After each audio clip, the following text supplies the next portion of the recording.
Bonjour, je me nomme Jacob Erebi et je suis le professeur de droit des affaires de la prépa ISP dans le cadre du concours d'inspecteur des finances publiques. Dans cette vidéo, je vous propose que nous envisagions ensemble les annales 2023 de cette épreuve de droit des affaires. Précisément, je vais vous proposer dans cette vidéo des éléments de correction quant à cette épreuve de 3 heures comprenant 2 sujets. Le premier sujet avait pour objet l'EIRL, avec cette formule, c'est intitulé « L'entreprise individuelle à responsabilité limitée, l'EIRL, caractéristiques, avantages et inconvénients ». Le deuxième sujet était une sorte de cas pratique, assez simple, assez court, posant 3 questions qui étaient à la fois des questions de cours et des questions de consultation, de conseil. En tout cas, pas un cas pratique d'ordre technique, pas un cas pratique d'ordre, on va dire, très pragmatique. On n'avait pas un grand nombre de faits, on n'avait pas beaucoup d'éléments à discuter. On avait juste à répondre aux questions que Monsieur Simon nous posait au vu de sa situation, somme toute, assez simple, et de ses interrogations elles-mêmes pas très compliquées. D'ailleurs, avant que l'on commence à corriger ce sujet, permettez-moi de vous rappeler que l'épreuve de droit des affaires est une épreuve traditionnellement assez difficile. Ça n'était pas le cas présentement. L'épreuve de droit des affaires peut poser certaines difficultés en termes de gestion du temps, toujours 2 exercices à faire cumulativement en 3 heures, sans document. Parfois, les questions se révèlent extrêmement ardues, tant du point de vue de la dissertation que du point de vue du cas pratique, et y répondre, entraîne des difficultés majeures, notamment, on va dire, en termes de technique, en termes de répétition des connaissances, surtout qu'encore une fois, on n'a pas le code. Ici, ça n'était pas tout à fait le cas. Si l'on y réfléchit bien, un bon travail de préparation permettait aisément de traiter le sujet de dissertation, cette mini-dissertation, et on va dire que quelques connaissances de base en droit commercial, parce que toute l'épreuve était en droit commercial, permettaient à la fois de répondre à la question et de répondre au cas pratique, à cette consultation avec des mini-questions de cours quand même dedans.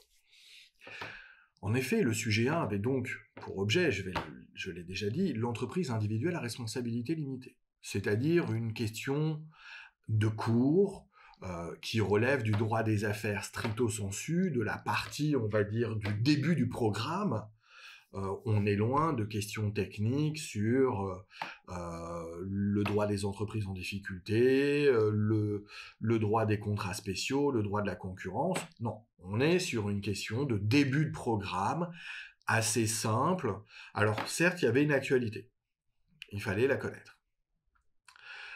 Le deuxième cas pratique le deuxième exercice, qui est un cas pratique, a dans une large mesure pour objet le statut du gérant de SARL et la nomination et l'élection des juges des tribunaux de commerce.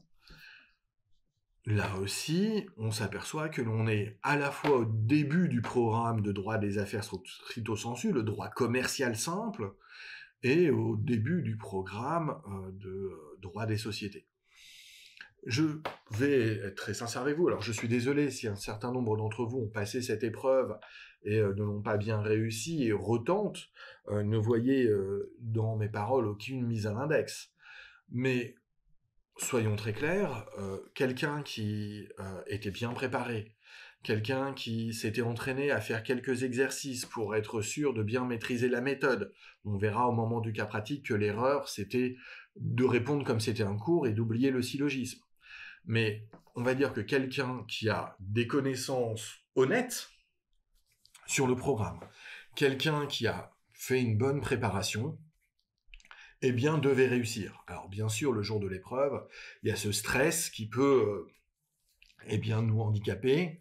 Là aussi, faire des exercices en amont, ça aide à banaliser l'épreuve et à neutraliser au moins partiellement ce stress. C'est tout l'objectif de ce que nous vous proposons dans le cadre de la prépa IFP au sein de l'ISP. Maintenant, rentrons un peu plus dans le détail, si vous voulez bien, de ce qui était attendu. Ajoutons quand même une chose. Je viens de dire que les exigences étaient plutôt simples en termes de connaissances. Il fallait tout de même respecter une méthode. Et il fallait respecter le temps imparti. C'était pas la plus grosse difficulté, parce que les deux sujets sont relativement courts. Il y a des années où le sujet de dissertation, parce qu'il était plus technique, le sujet de cas pratique, parce qu'il était plus ambitieux du point de vue de la démonstration, de la réflexion et de l'analyse, eh bien, appelait une gestion du temps tout à fait particulière. Là encore, il faut être très clair, 1h30 pour faire cette petite dissertation et 1h30 pour faire ce petit cas pratique, c'était suffisant. Peu d'ailleurs de candidats n'ont pas terminé leur copie. Donc, ou alors c'est en raison de méconnaissances sur le fond du droit. Ici, donc, qu'est-ce qu'il fallait faire? Commençons par la dissertation, avec 2 observations liminaires. Le sujet, l'entreprise individuelle à responsabilité limitée, où on nous dit « on attend de vous que vous donniez ses caractéristiques, ses avantages et ses inconvénients », il est tout à fait évident que c'est un appel d'abord à la récitation de cours et à l'exposé des connaissances. Il est tout à fait évident que on ne peut pas arriver sans connaître ces définitions et sans avoir un peu plus de précision. C'est donc la première observation, il fallait quand même avoir des connaissances. Pas en termes de texte, mais en termes de fonctionnement. Avec aussi une petite dimension pratique.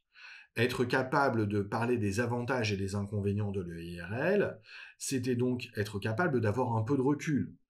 On va le voir, l'EIRL, qui est une création de 2010, autorisait effectivement un bilan au bout de 12 ans, et ça nous amène à ma deuxième considération. Attention, il y avait de l'actualité. Attention, il y avait de l'actualité dans ce sujet, parce que, et c'est peut-être la plus grosse surprise lorsque les candidats ont découvert ce sujet, l'EIRL est en voie de disparition. On sait que l'EIRL est destiné à disparaître depuis la loi Griset du 14 février 2022. Donc, ce dernier élément appelle forcément un constat chez nous. Lorsque l'on va envisager les caractéristiques, les avantages et les inconvénients, on va forcément observer que les inconvénients ont été considérés par le législateur l'emportant sur les avantages, et ça a conduit à la disparition de l'EIRL telle que prévue par la loi de 2010. Donc, c'est un tout petit peu surprenant. L'EIRL n'a pas disparu de notre environnement affairis et juridique, mais l'EIRL a vocation à en disparaître. Remplacé par un nouveau statut porté par la loi Griset, un statut unique d'entrepreneur individuel. Alors, comment analyser le sujet à l'aune de ces 2 éléments?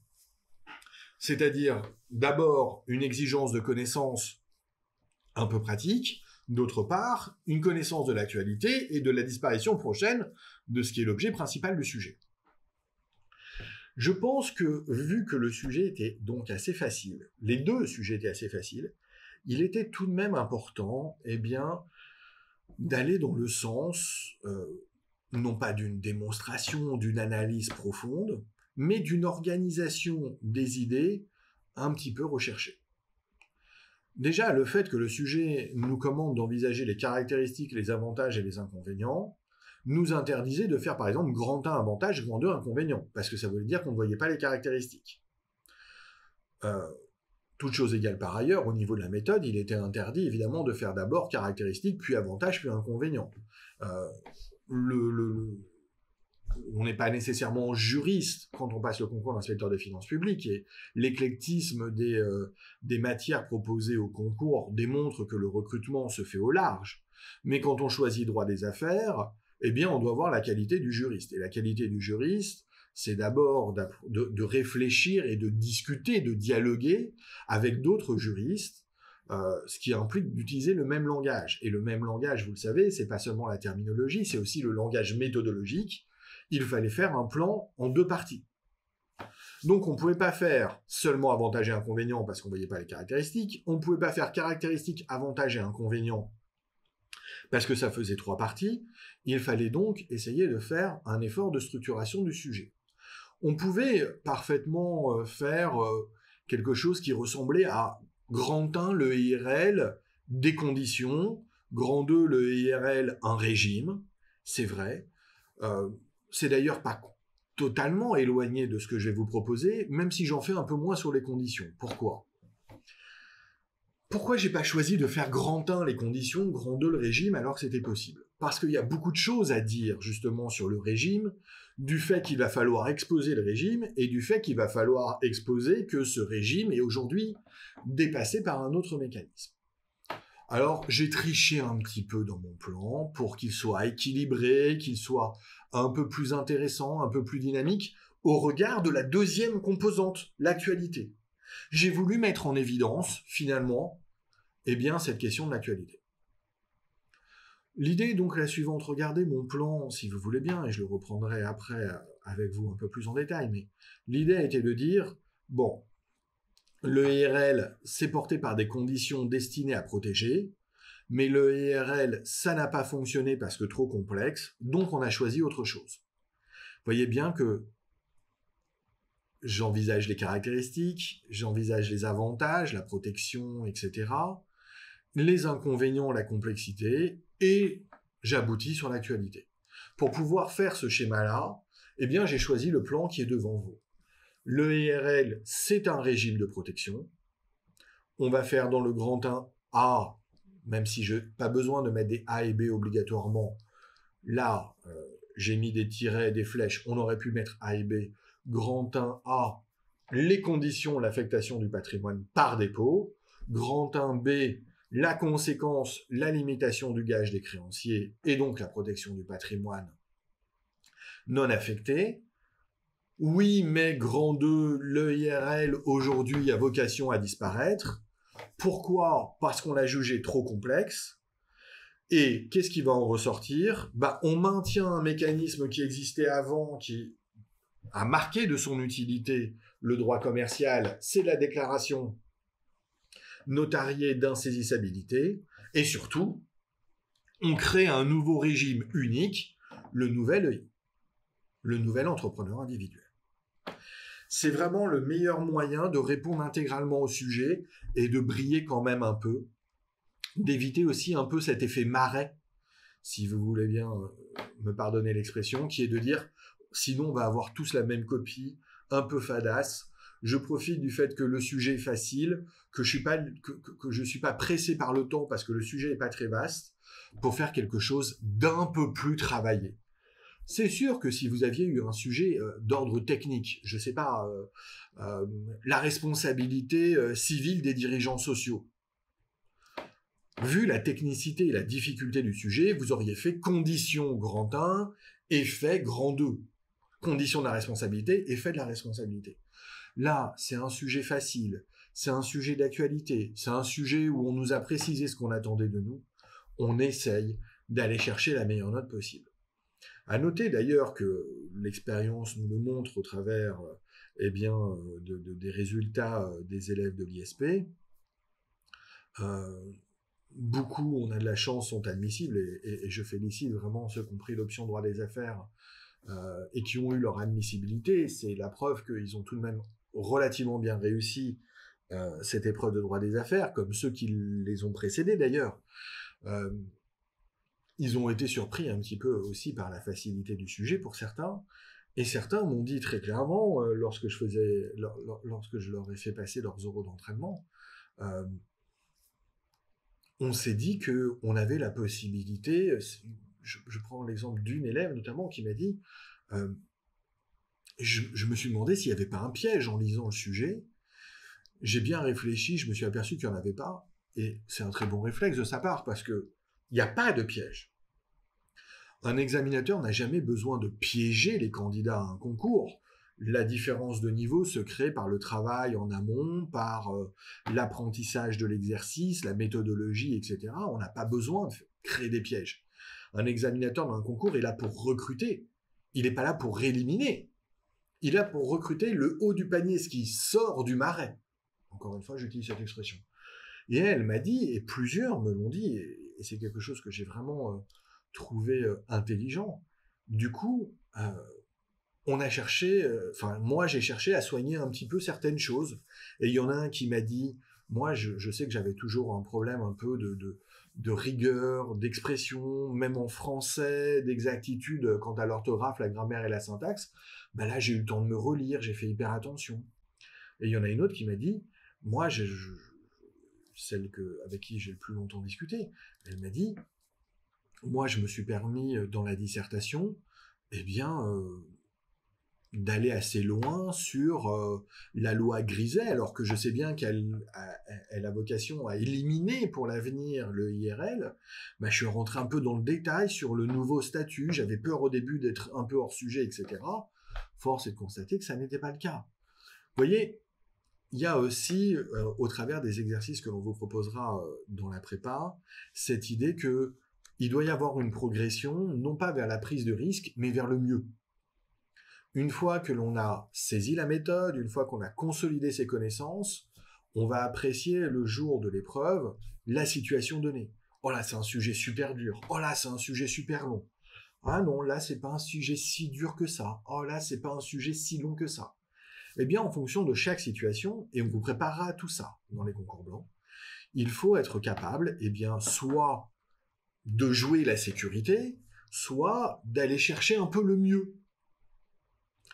Et je pense que c'est ce qu'il fallait faire ici. Alors, quelques détails quand même. Bien évidemment, on connaît la forme de l'introduction. Il faut d'abord cibler le sujet, avant de cibler l'intérêt du sujet. Cibler le sujet, ça commence par définir les termes du sujet. Et ici, on devrait définir l'entreprise individuelle à responsabilité limitée et dire immédiatement, c'est un régime qui s'applique aux commerçants. L'entreprise individuelle à responsabilité limitée, c'est un régime juridique qui s'applique aux commerçants dans le but de le protéger. On rappelle alors que le commerçant est défini soit par son inscription au registre du commerce et des sociétés en tant que commerçant, soit défini parce que dans les faits, il se comporte comme un commerçant. C'est l'article L121-1 du Code de commerce qui nous le dit, c'est celui qui effectue les actes de commerce à titre de profession habituelle et de manière indépendante. Ce qu'a ajouté la Cour de cassation. On a donc un régime qui s'applique aux commerçants. Précisons immédiatement que c'est un régime de protection du patrimoine du commerçant, qui bénéficie aux personnes physiques. En effet, les personnes morales, elles, sont soumises au régime des sociétés lorsqu'il s'agit d'entreprises. Ce sont des sociétés, des personnes morales qui ont leur propre patrimoine et qui bénéficient à ce titre des règles s'appliquant à chaque type de société, à chaque forme sociale. Donc ici, notre sujet concerne que les commerçants personnes physiques qui ont choisi, parce que c'est un choix, de se placer sous le statut d'entreprise individuelle à responsabilité limitée. Ce choix, il est ouvert par, et c'est les seuls articles qu'on vous demandait de connaître, la définition du commerçant L121-1 et le statut de l'EIRL qui est prévu aux articles L526-6 et suivants du Code de commerce. Article L526-6 et suivants du Code de commerce. Le statut de l'EIRL est une création de la très importante loi du 15 juin 2010. On a resserré le sujet en identifiant la notion. Il faut derrière être capable de relever l'intérêt du sujet. Une telle création a à la fois montré ses avantages et ses inconvénients depuis 2010. Et à ce titre, l'actualité est essentielle une fois le bilan réalisé. Et ce bilan semble être déceptif pour le législateur. À la fois en termes statistiques, peu de IRL créés, mais si, sans doute, en termes effectifs, juridiques de protection. C'est en tout cas ce que démontre l'actualité législative avec la très importante loi Griset du 14 février 2022. La loi Griset du 14 février 2022 relative à l'entrepreneuriat individuel. Or, cette loi réforme la matière, réforme le statut du commerçant personne physique en proposant une disparition de l'entreprise individuelle à responsabilité limitée pour choisir un statut unique d'entreprise individuelle protégée. Assurément, ce nouveau statut est inspiré du modèle de l'EIRL qui était déjà un régime de protection, mais ce nouveau statut montre aussi que l'EIRL est un régime dépassé. J'ai révélé l'intérêt du sujet et j'ai fait le lien avec mon annonce de plan, grand 1, grand 2. Grand 1, l'EIRL, un régime de protection. L'EIRL, jusqu'à l'entrée en vigueur de la loi Griset le 15 mai 2022, 3 mois après l'érection de la loi, l'EIRL, jusqu'au 15 mai 2022, était le seul mécanisme de protection du patrimoine personnel du commerçant, de l'entier patrimoine personnel du commerçant, parce qu'il existe des mécanismes de protection du patrimoine immobilier du commerçant. Ce mécanisme de protection de l'EIRL, jusqu'au 15 mai 2022, supposait que le commerçant dépose une déclaration d'affectation du patrimoine professionnel au greffe du tribunal de commerce. C'est tout le sens de l'EIRL qui repose sur une affectation déclarée du patrimoine professionnel par le commerçant. Autrement dit, le commerçant devait déterminer les modalités de séparation de son patrimoine, déterminant ce qui devait relever du patrimoine professionnel et ce qui devait rester dans le patrimoine personnel. Le patrimoine professionnel devait être alors composé des biens, des droits, des obligations et sûretés dont l'entrepreneur était titulaire et qu'il mettait au service de l'exercice de son activité professionnelle. Cette déclaration lui permettait donc une scission de son patrimoine et permettait sa protection. En effet,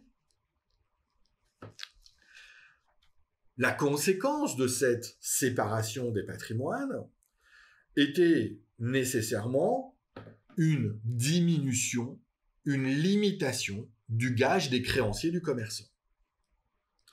Il faut savoir que le commerçant qui ne se plaçait pas sous EIRL, ou même tout individu, expose son patrimoine au gage des créanciers. Cette limitation du gage des créanciers organisée par l'EIRL est donc un avantage considérable. On ressort l'un des termes du sujet.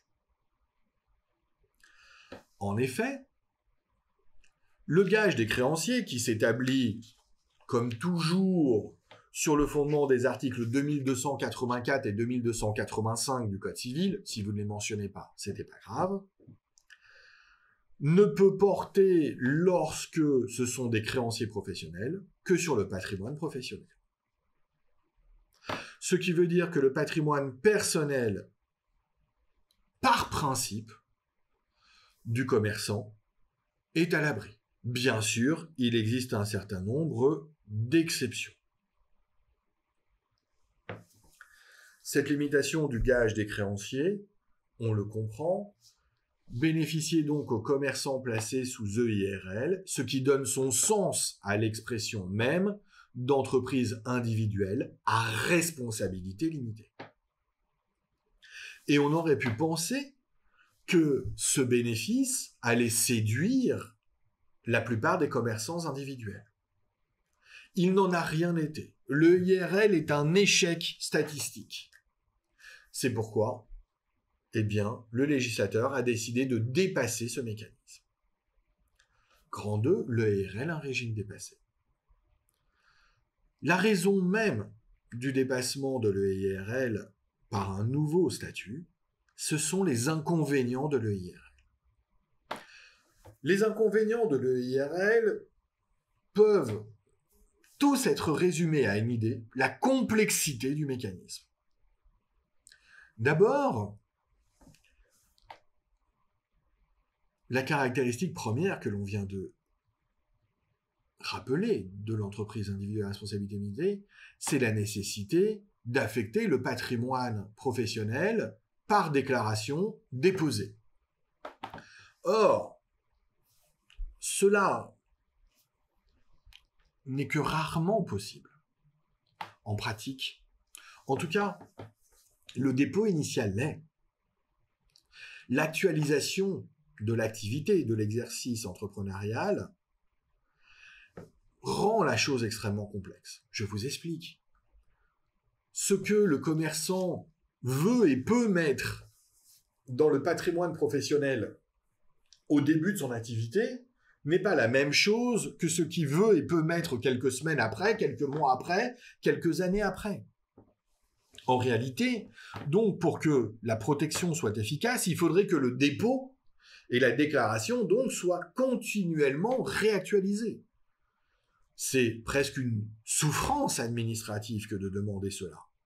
Tant les choses peuvent rentrer et sortir du patrimoine professionnel en fonction des nécessités et des besoins.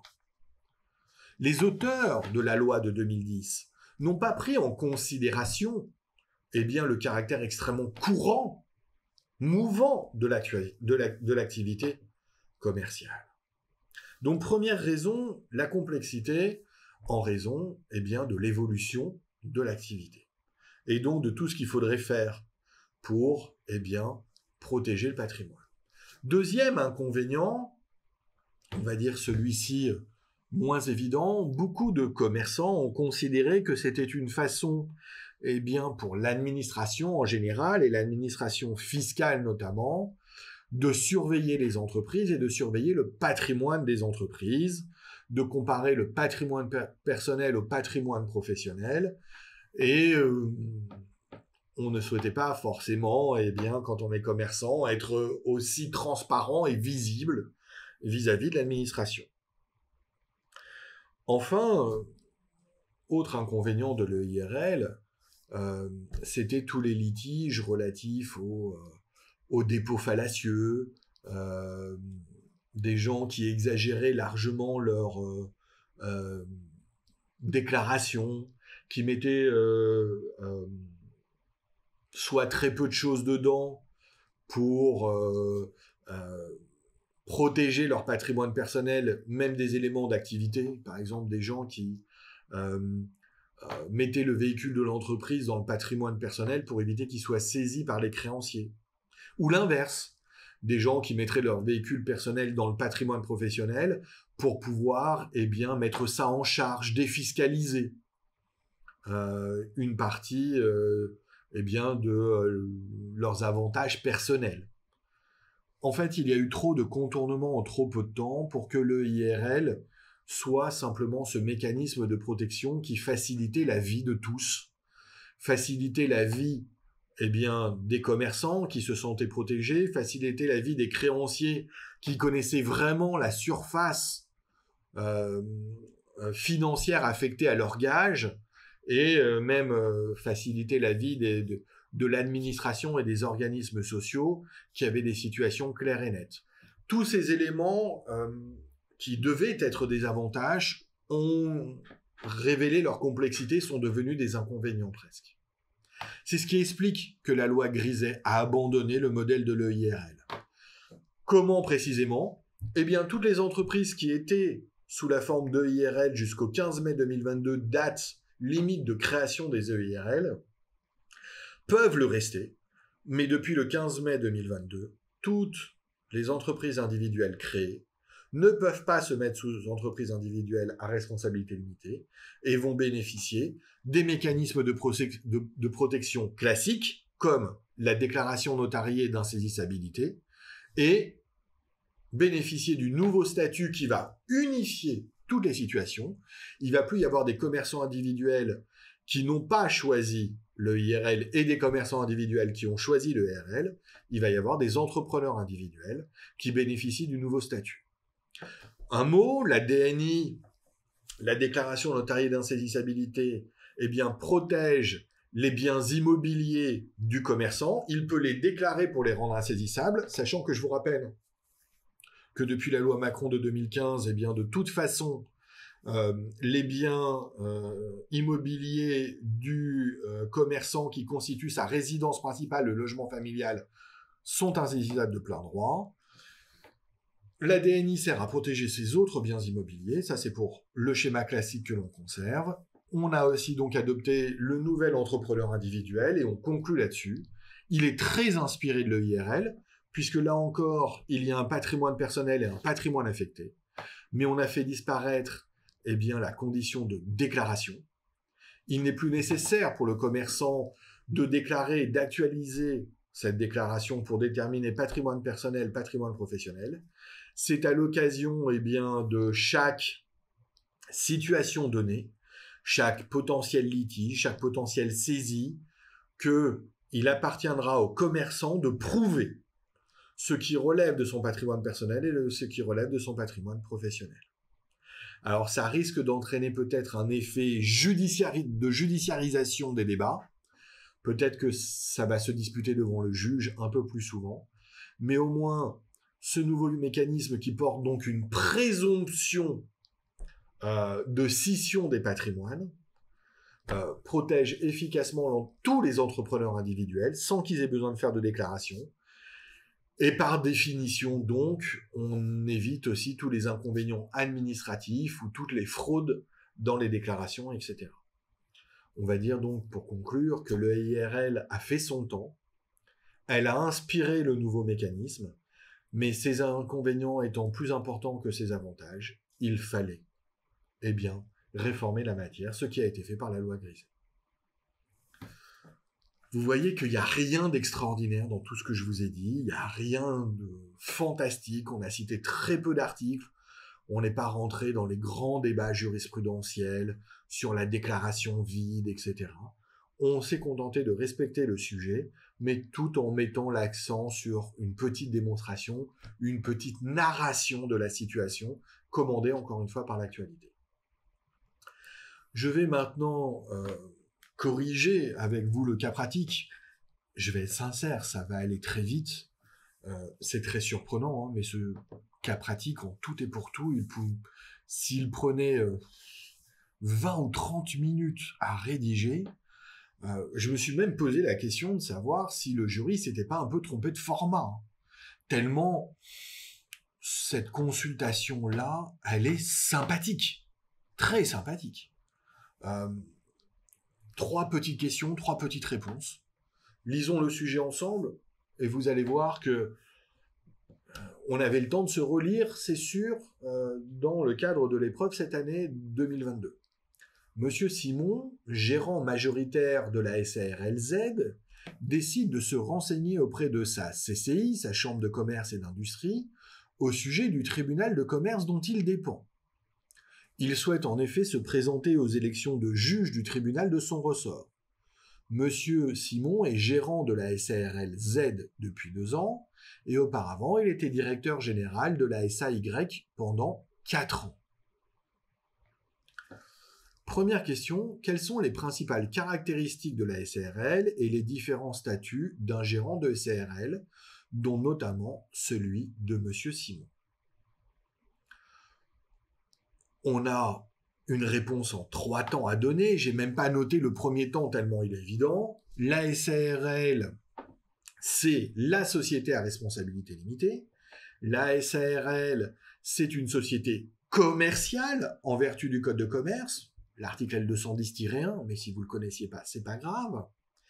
C'est une société qui est moyenne, en ce sens où c'est très souvent considéré comme une société de personnes, une société de petite taille, mais il existe des grandes SARL, on peut aller jusqu'à 100 associés de SARL. C'est une société qui est relativement réglementée, qui est d'usage courant. C'est la société quantitativement la plus importante en France, même si aujourd'hui, ça n'est plus la société la plus constituée, car souvent, on choisit la SAS. La SARL peut être unipersonnelle, on l'appelle alors EURL. En l'occurrence, ça n'est pas le cas. On nous dit que M. Simon est gérant majoritaire de la SARL. Par définition, si on le désigne comme majoritaire, c'est qu'il y a d'autres associés. On est bien dans le cadre d'une SARL. Vous voyez, j'ai fait une petite mineure, un petit syllogisme. J'ai ramené ça à la situation pour vraiment pas trop réciter mon cours. Monsieur Simon est gérant de la SARL, cela signifie qu'il en est le dirigeant. Il est majoritaire, signifie qu'il en est associé majoritaire. En effet, une SARL est constituée de 2 organes politiques, un organe décisionnaire, la gérance, qui peut s'exercer seul ou à plusieurs. Ici, M. Simon semble être seul. Et un organe à la fois de contrôle de la direction de la société et de détermination des grandes décisions sociales, l'Assemblée générale, qui comprend tous les associés. Et là aussi, M. Simon est présent, puisque associé majoritaire. Je ne sais pas ce qu'ils attendaient de plus, mais a priori, on a dit l'essentiel. Je pense que d'ailleurs, rien de plus n'était attendu, sinon on se transforme en dissertation sur la SARL, c'est plus un cas pratique. Plus intéressante et plus fine était la partie de cette première question sur les différents statuts d'un gérant de SARL. Il y a 3 statuts de gérant de SARL. Les 3 statuts sont assez classiques. On a le statut de travailleur indépendant, d'abord. On a le statut ensuite de gérant assimilé salarié, qui est bien connu. On a enfin le statut de gérant sans régime de sécurité sociale. Un mot sur chacun de ces statuts très rapidement. Le statut du dirigeant associé majoritaire, on va le dire dans une minute, c'est nécessairement le statut de travailleur indépendant. Ce qui signifie que, d'un point de vue statutaire, le travailleur indépendant, le gérant travailleur indépendant, ce qui est le cas encore une fois du dirigeant associé majoritaire de la SARL, est un statut qui se rapproche de celui de l'artisan, du commerçant ou encore du professionnel du monde libéral. Le statut de gérant assimilé salarié, c'est un statut qui est plus intéressant, on va dire, pour le gérant, puisque, effectivement, en tant que assimilé salarié, il va a priori toucher une rémunération et il va bénéficier du statut social qui bénéficie aux salariés, sauf que quelques exceptions. Et enfin, on a le statut social du gérant sans régime de sécurité sociale. Très souvent, on choisit ce régime quand il y a une cogérance, quand il y a une collégialité de la gérance. En l'espèce, M. Simon est gérant majoritaire de SARL, ce qui signifie que le statut qui lui est ouvert, c'est celui de travailleur indépendant. Ce qu'il doit effectivement savoir par habitude. Il est affilié donc à la caisse de la sécurité sociale, du régime de la sécurité sociale, exactement comme s'il était artisan ou commerçant. Monsieur Simon, deuxième question, souhaite savoir comment sont nommés les juges des tribunaux de commerce et quelles sont leurs conditions d'éligibilité. C'était peut-être la question la plus technique, soit on sait, soit on ne sait pas. On va être très clair, il y a globalement 2 articles à connaître. Le premier suffisait, l'article L721-1 du Code de commerce qui rappelle que les tribunaux de commerce sont des juridictions d'exception, des juridictions du premier degré, et c'est ça qui est important pour nous. c'est des juridictions du premier degré qui sont composées de juges élus et de greffiers, les tribunaux de commerce, mais de juges élus. Donc, comment sont nommés les tribunaux de commerce? La première observation, c'est que, eh bien, à la différence des juges du tribunal judiciaire, ce sont des juges qui sont élus. Élus pourquoi? Parce que cette juridiction d'exception, le tribunal de commerce, c'est un privilège. C'est les descendants des tribunaux des foires, et c'est finalement ce privilège accordé aux commerçants et aux artisans, désormais, d'être jugés par leurs pairs. D'être jugés en première instance, eh bien, par d'autres commerçants et dirigeants d'entreprise. Les conditions d'éligibilité figurent là aussi dans le Code de commerce. Leur nomination, c'est une élection de juges élus pour 2 ans lors de la première élection. À l'issue d'un premier mandat, toujours dans les textes, je vous fais un résumé parce que vous n'allez pas réciter tous les éléments sans avoir le code sous les yeux. À l'issue d'un premier mandat de 2 ans, ils peuvent être réélus dans un autre tribunal de commerce ou dans un même tribunal, mais cette fois-ci pour une période de 4 ans. Les conditions d'accès à la fonction de juge des tribunaux de commerce sont elles-mêmes encore définies par la loi. Le juge doit avoir plus de 30 ans, il doit être inscrit au RCS depuis au moins 5 ans à titre personnel, ou au moins avoir exercé pendant 5 ans des fonctions de dirigeant d'entreprise, on y reviendra. Toujours au titre de leur nomination et des conditions d'éligibilité, eh bien les juges consulaires vont être élus par un collège qui va être composé donc des délégués consulaires élus dans le ressort des juridictions par eh bien, les autres commerçants et les dirigeants d'entreprise qui participeront au vote. Et les juges consulaires peuvent être élus par un collège aussi composé de juges du tribunal de commerce, ainsi que des anciens membres du tribunal ayant demandé à être inscrits sur les listes électorales.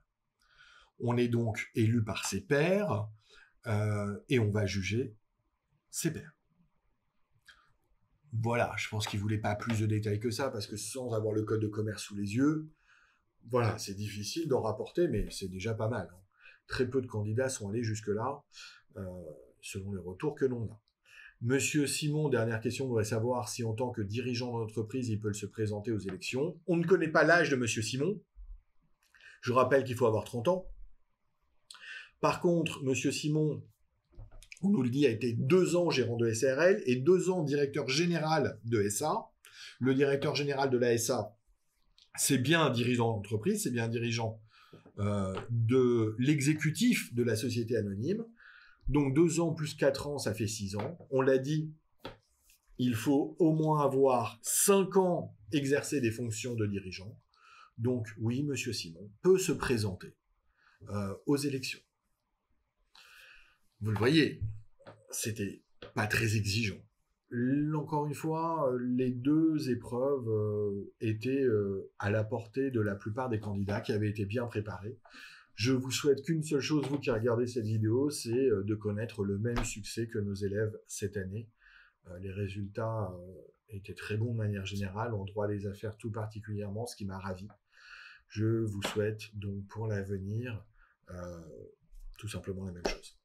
Merci de votre écoute. À bientôt sans doute à l'occasion de nos cours. Au revoir.